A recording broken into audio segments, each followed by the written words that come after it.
Hey, I'm Sarah Higgs and I'm an executive leader with Osborne Books at Home. And I just wanted to take this opportunity to share with you my journey with Osborne and my story before and during Osborne as well, and some of the things that I have overcome to get to where I am today. And I'm hoping this is hopefully going to relate to some of you and hopefully make you realize that absolutely anyone can achieve anything with this business. I'm so privileged and lucky to have the achievements and the income that I now have from Osborne. But I started exactly the same as all of you guys, just with a box of books for £48. And it's been the most incredible journey, and it's grown me and developed me as a person. Like it will for you as well. But I thought now's a good chance to do this with you. This is the presentation that I gave at our January training 2020, and that was the most incredible day. I think we had 73 of us in the room. It was just mind-blowing, and I was incredibly nervous for it, and I didn't know how this was going to go down, but I'm so pleased that I put on my big girl pants and I went and did it anyway. And life at the moment is a little bit difficult. So I'm recording this while we're in self-isolation with the coronavirus. It's all a little bit scary and no one quite knows what's going to go on. But I wanted to take the opportunity of why I've got a little bit more time on my hands to move some of these things online to hopefully help those of you who even weren't able to attend that training, or have joined since that training and therefore never had the option to attend it. So I'm going to start the presentation, and I will try not to spend too long waffling on bits that may not be important, and hopefully get through to some bits that really help to give you some value and just show what is possible with this business, because everything is possible. So I will just share this screen now. Excellent. So hopefully you'll be able to see that presentation and still see me and still hear me as well. So the story of Sarah Higgs. Sounds a bit weird when that's me to read out. It's a picture of one of our previous training days. That was in Leeds in 2019. Do love training days, and one day we're going to get to go on them again. Yay! So I've split this PowerPoint into chapters of my life, really. So it's got the beginning, the middle, and then much more detail in sort of what I class as the third chapter, which is when I started having children and when I started with Osborne and that journey as well. So that's the biggest bulk of what we're going to talk about today. But I did want to give an overview of my background and who I am as well. So this is me in the beginning. I am in my back garden in this photo, in some lovely handmade clothes that my wonderful mother had made me with some material that she had, always trying to find ways to save money and reuse things. I looked like I was wearing curtains a lot of the time, but actually I was just really proud of my mum back then, the fact that she could make these things and do them for me. And I used to pick through patterns of things that she had by her sewing machine. And even now, I can't do anything like that. My daughter can sew a little bit. I'm rubbish at it. It's just not my thing. I had a fairly normal life back then. I lived in a small town in Essex called Saffron Walden. It's about 20 minutes from Cambridge, which was like our main town city to go to, I guess. And it was me, my brother, and my mum and dad. Like every family, though, we had a bit of a secret behind closed doors. My dad did have a drink problem. He wasn't a raging drunk who downed bottles of vodka all day and swore and shouted at us, which is what some of the images conjure up in your head when someone says, oh, my dad was an alcoholic. But he couldn't sleep unless he had tins of beer every night. He needed that every single night, and that caused problems with his weight and other things as well. But, you know, it was a manageable family. He was also self-employed. So I always grew up understanding what the world of self-employment was like. And he'd got to a point in his business at that point, he ran a barber shop and he owned the shop as well, where he only had to work a few hours a day. He used to go in at like 5 a.m. in the morning and finish by 10 a.m. And the rest of the day was he could do what he wanted, and the weekends he could do what he wanted as well. So I grew up understanding that way of living. My mum was a proper grafter. She was also self-employed. She did cleaning and childcare and newspaper rounds, anything at some point to have her own money, and would work really hard to provide for us. Really, her money was the extra bits that she'd spend on me and my brother to pay for things like I used to do tap and ballet and then horse riding. But I could only choose one at a time. It was too much to do more than one. But that was the sort of lifestyle I had. It was fairly happy, normal existence. School, I did okay. I was fairly good at maths and things, but it was a good. I loved sport, pretty much all rounder. Hated English. Came out with some okay GCSEs, not amazing. Could have done a lot better if I'd applied myself. That's probably the message I got in every school report. Chapter 2, where life turns to chaos. So this is where it didn't go to plan. This is the last ever picture that I have of myself and my mum. It was taken in December, Christmas time, 1999. And it's been a crazy year. So my mum had started to be poorly about a year before this point, and we had no idea what it was. Eventually, we found out she had a very rare cancer to her stomach muscle, and basically got told she had months to live. And it completely turned my world upside down, but not in the way that I expected it to.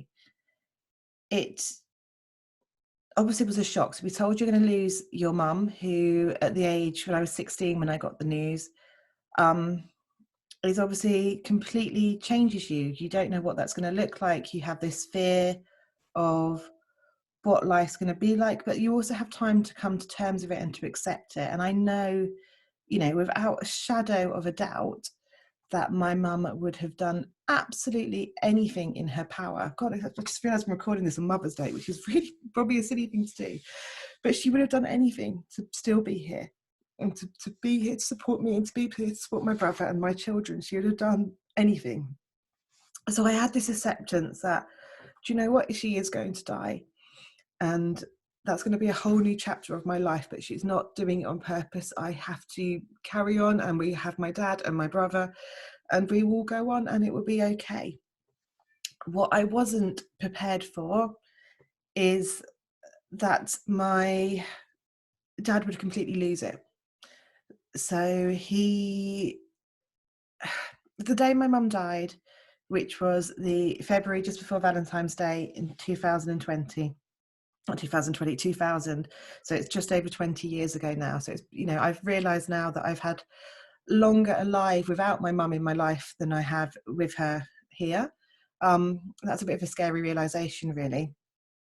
But when we got that phone call to say that she'd passed away, and she'd been in hospital for about a week at that point, we knew it was coming. It felt like a wave of relief. I don't know if some of you have had that, where you've almost been waiting for someone to die, and then it happens, and it's a brand new chapter in your life.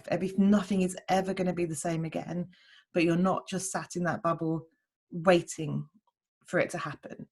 It's done, and you're now starting on a new journey and a new life, and it's going to be completely different. And in my head, I had an idea of what that new journey and that new life was going to look like, but it wasn't going to be anything like what it actually turned into. So it started fine. We started to go through the motions of doing everything to sort the funeral, and got through that.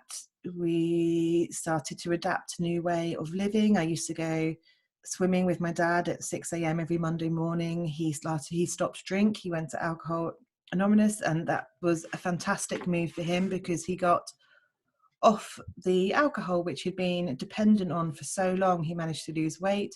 He'd basically been told by the doctors at this point, if he continued to drink, he would destroy his liver and wouldn't have that long left. So that was a real positive. My brother didn't live at home, so it was just my dad and I. He'd moved out. He was 10 years older than me, so he'd already moved up to Leamington Spa, which is where I'm based now. And it was fine for a little bit. Then my dad decided he didn't want to be alone. He wanted to do internet dating, which was fine. I completely supported. It was good for him to get out the house. And eventually he met someone who I didn't overly warm to, but it was fine. And then they decided he spent more and more time away from home and in London. And I actually went down a darker route of, I was 17 at this point, of going out drinking, smoking, drugs, and getting onto harder and harder drugs along the way, the more he went away. In fact, it's really bizarre. I've got camcorder footage, and it literally shows like these house parties, and the first ones are just having a few drinks and a few girlfriends over, and then as they go through the months, like the just the stuff on these films is just ridiculous. Then one day he came back and he said he decided to get engaged, and I didn't really support this. I said, I think it's too soon. I can see why, but I think it's too soon. And from that point, I wasn't really included anymore. He then decided to sell the house that I lived in, and I was forced to move out. He went off, got married, and stopped all contact with the family. Basically, at his AA meetings, he got told to eliminate anything that caused him stress and problems, and he decided that was me and the entire family. So in the space of the year, I went from not just losing my mum, who'd been my world, but to having been disowned by my father and kicked out of my house. And I got kicked out of sixth form twice along the way through that as well, because I just had no real concept of what was going on in life anymore, not much care for it either. I had accidentally fallen into a relationship with a guy who was 10 years older than me, who was a really good friend, and we had a fantastic friendship, but I never ever fancied him, and it never should have been a relationship, but it was so convenient at the time. And we decided to move to London. He was a DJ, so it made sense to go somewhere where he could get more DJing gigs, and we just didn't really have a clue what we were doing, to be fair, with money and things like that. So we moved to London. I don't know if I told this part in January, but I'm going to tell it now anyway. About 5 weeks into living in this flat that we couldn't afford, with no jobs and no money in London, I found out I was pregnant, and we didn't have a clue how to handle that. I was 19 then, and just hadn't got a clue. We weren't prepared for that. His older sister had a child and really struggled to bring this child up with no money and nothing going on. And we decided that it was best to not go through with that pregnancy, to have a termination. It really wasn't an easy decision in any way, shape, or form. And I'm sure there's some people watching that would just think that's an absolutely horrific thing to have done. But it was the right thing for us at that point. And it took a lot of overcoming to realise that that was the right thing. I went in for that operation, and I woke up to find my best friend stood over my bed, which was bizarre because we hadn't told anyone that this was going on or I was going in to do this. It turns out her mum had had a massive brain hemorrhage and was in the ward opposite me over in Adam Brooks in Cambridge, which was just devastating. We then went home. I woke up the next morning and I felt amazing. I wasn't pregnant anymore, and I didn't realise how much that had affected my body and my hormones and the way I was feeling. And I woke up feeling really good. We then got the news that my friend's mum passed away that day. And then a lovely 20-year-old family friend who was clinically over obese, had a heart attack and also passed away. And I sat there with the guilt that I had just ended life, and then two people that we knew had lost theirs. And I had my first, it's not my first because I had them when my mum was having chemo, but I didn't know what they were. I had my first real major panic attack that night, where I was literally doubled over in pain, throwing up, felt like I was going to die, didn't know what was going on and what had hit me. And that led to 2.5 years of absolute terrible mental health problems, depression, anxiety. I had hideous insomnia. I would literally pace the walls back and forward, back and forward, back and forward every single night until I'd pass out about 6 a.m. and then get up at 7 a.m. and go to work. I had back-to-back panic attacks. I felt like my head was going to explode constantly. I felt like I couldn't breathe, could never take a deep breath. Eventually, when I was able to sleep, I could only sleep with a fan in my bedroom blowing directly into my face because I didn't feel like I was getting any air unless I had that. And I used to over catastrophize everything. So every time my boyfriend left the house, I thought he was going to die. I thought he was going to get hit by a bus or something terrible was going to happen. That was how my thought process was going all of the time. Luckily for me, when I was at sixth form, part of the bits that I was there before getting kicked out both times, I'd done a little bit of psychology, and we had covered depression as one of the things. So when I went to the GP and said I can't cope, I was given antidepressants and I was given diazepam to help the panic attacks, which was amazing for me. But I also made them give me counselling. And I think if I hadn't made them give me counselling, I could still be on those drugs today. Because I think that combination really, really helped. So 2.5 years of being in London with that boyfriend, of being on antidepressants, of having diazepam in my bag in case of emergencies, in case that panic attack ever came back again. I suddenly got to the point where I needed to address my relationship with my boyfriend. It wasn't a relationship, as I say, I ever should have been in. It was comfortable and it was easy. But we got to the point where I knew that wasn't right and I needed to come back and do something else. So I'm an idiot. So basically, instead of just having that conversation, I started going out a lot. I started hanging around with an ex a lot.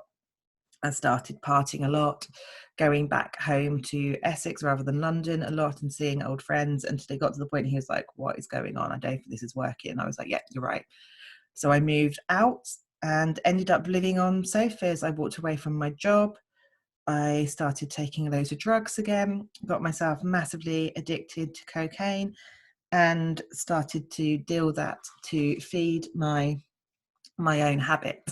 So my first business I ever had was dealing drugs, just to give my own addiction. And it's not something I'm proud of in any way, shape or form. It was literally hitting rock bottom for me. I was at the point that I would have I wanted to go to prison. I had no stability. I was living on sofas. I moved in with my aunt and uncle. I had curfews again of having to be in at a certain time, having lived on my own for 2.5 years. They didn't really want me living there. It was just hideous. And deep down, I wanted to get caught and go to prison, because I thought then maybe I'll get a chance to get past this and start again. As it happens, there was a guy that I used to deal with, and for one night I did not go out, and I don't know why. I have no clue why I wasn't out that night, but that night he got pulled over in the car and arrested. They had a few ounces of coke. He was done, let out on bail, and a few months later he went down for 3 years for dealing. If I had been in the car with him that night, I would have probably had exactly the same fate. I was being watched and monitored by the police. You could tell the undercover cars coming past all the time. And it was a wake-up call, really. And I knew I needed to do something else. And my brother at that time sent me a lifeline, and he said, come and move up to Leamington Spa. So I did. I said, okay. I left the world I was living in, the drugs, everything, cold turkey, and just came up and lived on his sofa for a bit and started a new life. But I managed to pick up a job straight away. And really, that's when the next chapter starts, which isn't the chaos anymore. It's the uprising of starting to get things right and the start of Usborne. So, as I say, I moved up to Leamington. I got a job.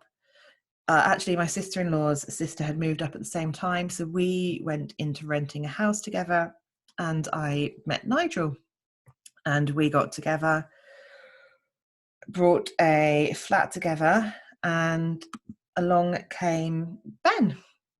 So I was 20, 22 when I got pregnant with Ben, and 23 when he arrived. It was a bit of a surprise, but we were older and we owned our own place, and it was the absolute right thing to do to have a baby at that point. And I couldn't wait. I was one of those people who couldn't wait to leave work, couldn't wait to be a stay-at-home mum who was going to go out for lunch and spend all her time doting over her beautiful children. That's all I'd ever really wanted, was to have children, be a stay-at-home mum, and to have that. And 3 months in, I realised I was completely bored. I was so jealous that Nigel got to go back to normality. I'm so jealous that he got to go back to work and to leave the house. And I was just sat breastfeeding this baby that cried and pooped and didn't ever sleep. He was a terrible sleeper, was Ben. And trying to clean a house. And I was so bored, and I missed having something for me. How do I get back? Sorry, I thought there was another picture between that, but it's not. And then got pregnant with Jess 6 months later. So there's only 15 months between Ben and Jess. And we then got hit with the recession in 2007. We lost the home that we had owned, had it repossessed. Ironically, we had drug dealers move in the flat underneath, and they managed to set fire to it twice in 1 week, and we had to call the fire brigade out, and it was just an unsafe place to live. So after speaking to Citizens Advice, they advised us to stop paying our mortgage, to let the place get repossessed, and that was the only way that we were going to get out and go back into renting, have somewhere safe for our kids. So karma, I think, has come around and bit me on the arse a little bit then. But we moved out, had a fresh start, and I had started working with Forever Living. So that was my first introduction to network marketing. So I suddenly understood that there was these options of working from home, and I did okay with it, but it wasn't the right fit for me or the right company. Once we'd moved out, I then had Daniel in 2010, and then I'm trying to think what I was. Now, then I decided I wanted to have a fourth child as well. We then got married in 2014, decided, and that was the year I started Usborne, and I decided I wanted to go for a fourth child, and that was going to be absolutely done then. In the September, then Stacey had invited me around for this Usborne coffee morning, and I knew I wanted to buy the What's Happening to Me book for Ben. He was getting older at that point, and I wanted something to explain the changes and things that were going on. So I was like, yeah, I'm absolutely going to attend.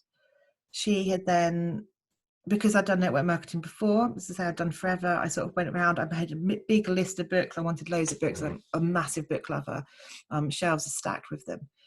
So I made a big list and went, hold on, is it going to be cheaper for me to join and just place my own order? I was like, what's the minimum? What do I need to do? She was like, oh, that's fine. Yep, it's 48 to join. You just get to place a £120 order. I was like, that's great. I can easily spend that on books. And I did that. I then thought, I don't really want to spend a whole 120 quid. So I had a coffee morning. I had 10 mums from school round. They suddenly brought £280 worth of books. And then I took a few into a school coffee morning as well and did another £100 and something. So I'd already done my kit boost in like the first week. And then I found out what we could offer schools, and I was part of the PTA with our school. So I decided to do a few events, and I would go and be able to then work with the school. A school have never run a sponsored event with me. They have had book fairs and parents' evening and stuff, and they are filled with Usborne books now, but they've never ran a sponsored event. Then there was a company gala just down the road in Stratford, and Stacey said, do you fancy going? And I was like, yeah, do you know what? It's a night away. I was pregnant with Lucy at this point, so I conceived Lucy literally 2 weeks after I joined Usborne. So I did it the whole journey through. I've done it through pregnancy, newborn, all of that. So I do understand the struggles, how hard it can be when you have young children and how flexible you have to be when you're working, because I've literally done it through every single stage. So this is that gala, and I'm a completely different person. That person, here, stood at the back of the stage. So I didn't even realise I was going to be called up on stage. That's because I'd hit my kit refund, I think, at this point. And you've got all these wonderful people who know each other and are happy and excited. And I literally hid at the back of the stage. There's a gap at the back of the stage. I'm almost falling down. Although I'm only 15 weeks pregnant, I look huge because it's my fourth child. And I just didn't have a clue what was going on. I'd said I didn't want this as a business at all. And I just was petrified, nervous, timid. I, at that point, had said I'd never do videos. I would never have dreamt of doing anything like this, let alone the fact that I stood up and said this in front of 70 odd people. Just a different person. But this gala in January 2015 opened my eyes to what was possible with this business. And I'm incredibly thankful that I made the decision to attend it, even if I went to bed early being tired and pregnant, even if I hid at the back and didn't get involved or say much, because I listened to so many inspiring stories from so many real people about what they had achieved with this business. And that allowed me to want to give it a go, to give it a try. That was my wording. And I feel guilty now because I got Duncan's voice in my head going, don't say try. But that was my mindset then, is what if I just give this a go? What if I give it a try? I'd already had 2 people in my team, believe it or not. I'd had 2 people who'd seen that I was doing Usborne, because I had posted it on Facebook. I had let people know that I had the books and things. I was starting to sell a little bit. And as I say, I wanted to do those orders to be able to work with schools. So people had seen what I was doing and seen that I was enjoying it. So a couple of people had messaged me and said, do you know what? I think I want to do this as well. Can I join your team? So at this point, I had 2 team members accidentally. So I just thought, what if I go for it? What if I give it a go? And that decision was incredible. I promoted 3 weeks later for a team of about 7, and got my promotion to team leader. And it was good. For the first few months, I qualified every month. I got to go to Leadership Academy. So this is me at my Leadership Academy. This is now 6 days before Lucy's due date. I'll never forget Mark Franklin's face when I walked in the room and he looked at me and went, oh, so when are you due? And I went, Thursday. And his jaw nearly hit the ground. Again, I was lucky enough that Leadership Academy was only 20 minutes up the road for me, though. So I'd come to the conclusion that I could actually get to my local hospital or get home if I did go into labour or something happened. And in fact, I did drive home and slept in my own bed in the night rather than staying over just in case things got going. But again, I'm a completely different person. I look different. I'm timid. I'm not confident. I don't know what's going on. I really was just muddling my way through the best I could. And it's bizarre to look back and see how much things have changed. At this point, things were not going so great. I had my first real learning curve with Usborne, that people don't always say what they're going to do. So I had qualified, promoted in January, had qualified in February, March and April, no problem at all. First month of a new season. So for those of you who go for team leader promotions or are leaders, you know that you need to qualify every month of a season and hit certain criteria to get either gold, bronze or silver. I got May, it hit May, and I had a team member going, I'm going for promotion. I'm absolutely 100% promoting in May. I was like, brilliant. That's good. I will plan my volume for June because you're going to promote out and then I don't have that. And I know all her volumes coming in. So that's going to cover my May. And guess what happened? She did nothing. Like, I got to the end of May and I hadn't qualified at all because I literally had just planned it all out on what this one person had told me she was going to do.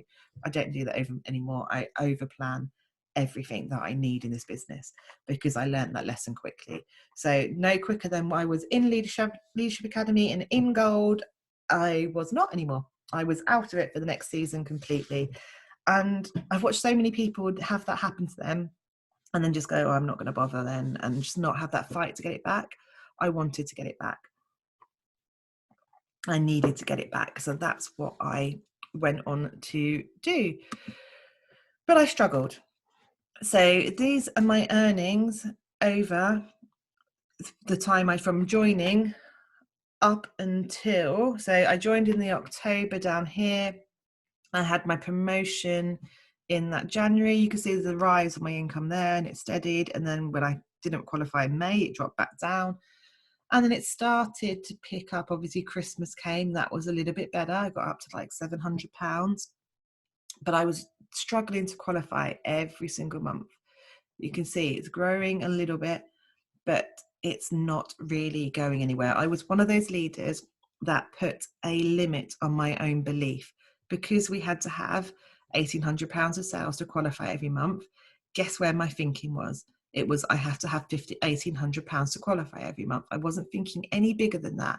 It didn't occur to me that I could lift the limit off, take that ceiling off, aim for so much more, and achieve so much more. I was stuck, and it got to the end of every single month, and I was there desperately trying to get in sales, desperately trying to get team members to order so that I could get this and make sure I qualified. And it just limited what I could do. In the January down here of 2016, I made the decision that I wanted to go for the travel incentive for Vegas.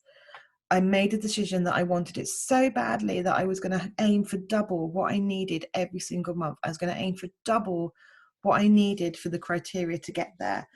And I was going to stop limiting my own beliefs. I was going to take that ceiling off, and I was going to work my butt off. And as you can see, for January, Feb, March, April, it didn't really start to make a huge difference. But in April, I then had 2 team leaders promote. What that then went on to do was this. These are my income. So it would be under £1,000 all the way along there, got up to 700 in December. These were floating around £300 mark. Then it hit in July, my first paycheck over £1,000.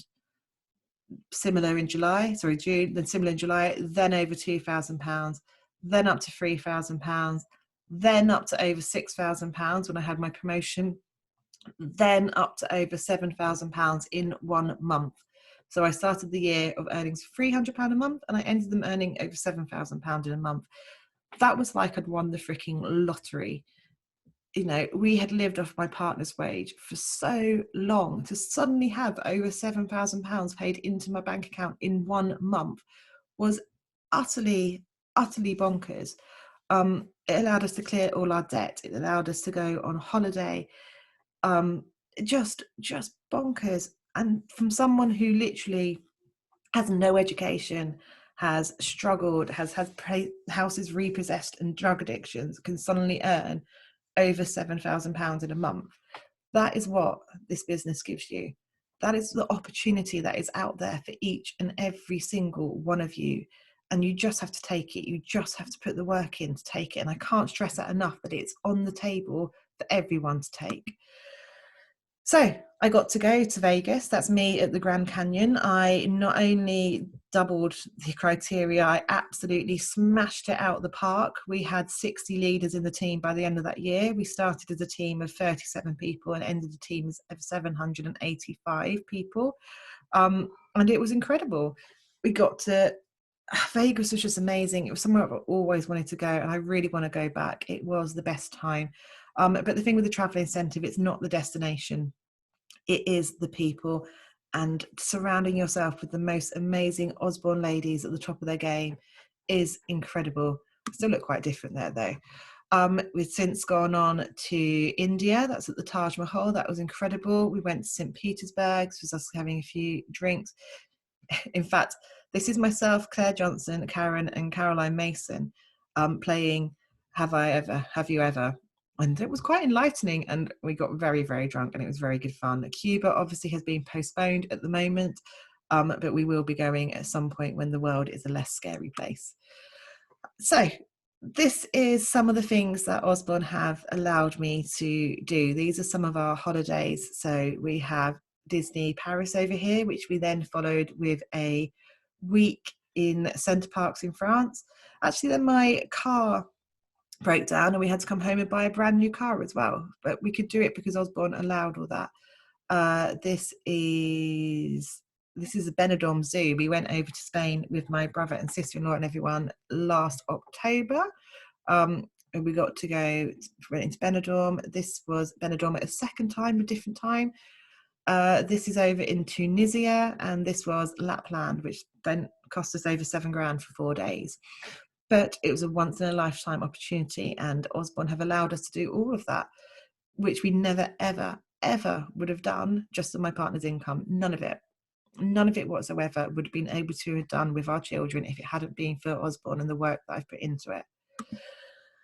I've also managed to have some amazing awards with Usborne as well. So we have winning top recruiter in 2016 out of the whole in Europe. That's incredible. This was dinner at the Ritz last year for top UK leader, top UK recruiter. This was an external award. This was a national award that I won the network marketing category for the work and what I achieved in that. This is the incentive to go to the London Book Fair last year, which my name was pulled out of the hat after hitting productivity in the January. That unfortunately was cancelled this year as well. This was the training, the first 120 club training that Keely and I did, our first reward night. That was an incredibly proud moment because I'm going to cover a little bit more, but the fact that we'd put that together, and when I'd launched that incentive, I was still that unconfident person that had no idea how to run an event or anything like that. And this over here was a fantastic Christmas party that I was able to pay to take my leaders out to. It wasn't cheap, it was amazing at the NEC, that I wanted to be able to reward them for the work that they had done that year. So it really has brought so many achievements. But it's not been easy. This photo is, I love this photo of Keely Horn and I. Keely Horn's another executive leader, and it was at that first training incentive that we had put together for the 120 club. But pictures don't tell the whole story. What you can't see is how broken I am in this picture. In 2017, the end of 2017, the start of 2018, I suddenly got hit with really bad anxiety again. Out of nowhere, I suddenly felt dizzy all the time. I felt like I had a band across my head. I felt like I was in the room looking down on people and not really there. I will never forget the time one of my leaders came to my front door to pick up some books, and I answered the door, and I know I was talking to her, but all I wanted to do was shut that door, and all I could think was, you just need to sit down, you need to shut the door, you need to shut the door, you need to shut the door, you need to shut the door. And I don't know how I was even having that conversation because my brain was somewhere else. I'd lose my train of thought. I was just a wreck again. And it was so hard. Every single day, it'd be like, I just need to get into the shower. If I could just get into the shower, then I could stop. Then if I just send that one email, then I could stop. And that's how I got through my days of, if I just do that one thing. And I got to the point a week and a bit before this incentive and this training we were running, and I decided I needed help and I needed to go to the GP and I needed some help. So I got some antidepressants and I took them, and I reacted incredibly badly to them. I literally felt like I'd taken class A drugs. I was up all night. I couldn't eat anything. I was shivering. I was shaking. My pupils were dilated. It was hideous. So I had to stop them. And then I had this come down of not being able to eat, not being able to drink, not being able to do anything but sit on the sofa. So at this point, when I'm stood here, I had done approximately 6 days of no food. I had been a complete wreck. I wasn't able to drink any alcohol at this event because I was still letting those drugs come out of my body. But I had to power through, and it was the best thing I could have done because I loved every single second of it.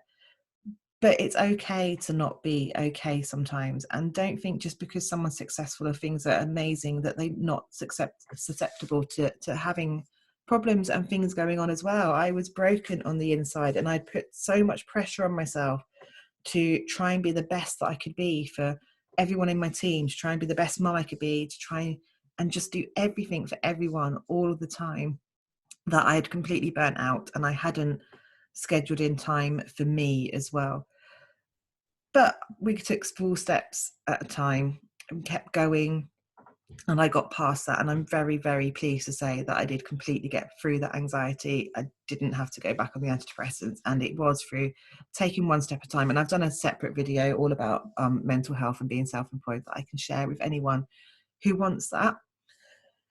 So I'm on an even keel again now, and Usborne is going well, but I wanted to share with you just what that success looks like when it's added up. And I love this quote, which is reach for the moon. Even if you miss, you land among the stars. You're not going to hit every goal you always put in place. I have missed so many goals and I've failed so many times that it's just, I couldn't even start to list them all. There's far too many.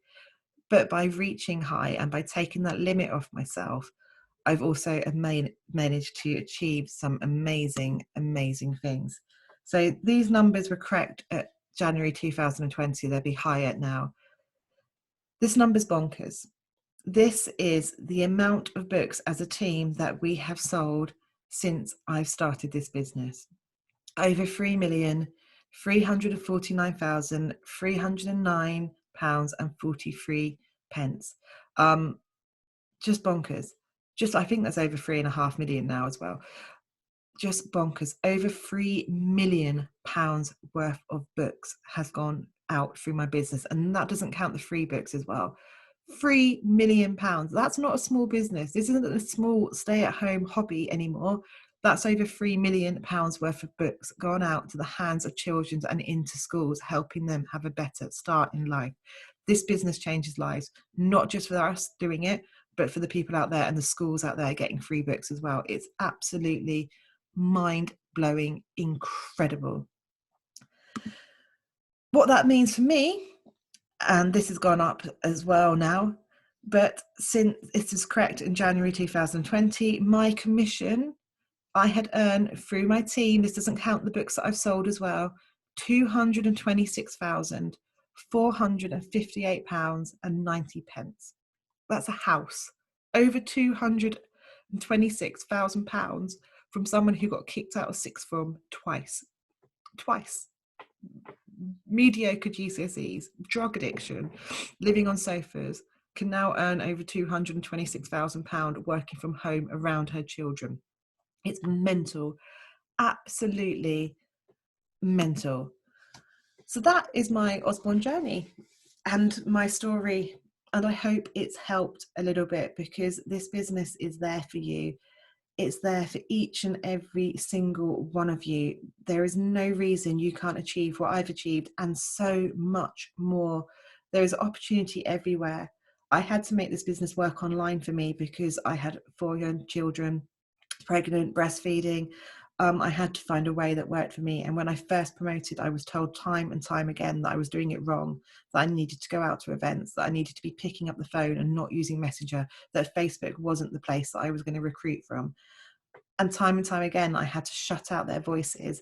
I had to accept that they were going to think I was a black sheep, and I had to just keep going in my business in my way.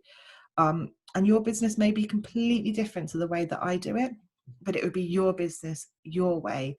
And if you believe it enough, if you work towards it enough, if you put the time into it and the energy to it and keep going through every time that you fail, this business will give you absolutely everything you want it to. Go out there, smash it, make the most of the time you have right now, because we won't get this opportunity again to be inside and to have this time to really focus on what we want and to really make it work. I love you all. You're all freaking amazing. Take care, and I'll speak to you soon. Bye-bye.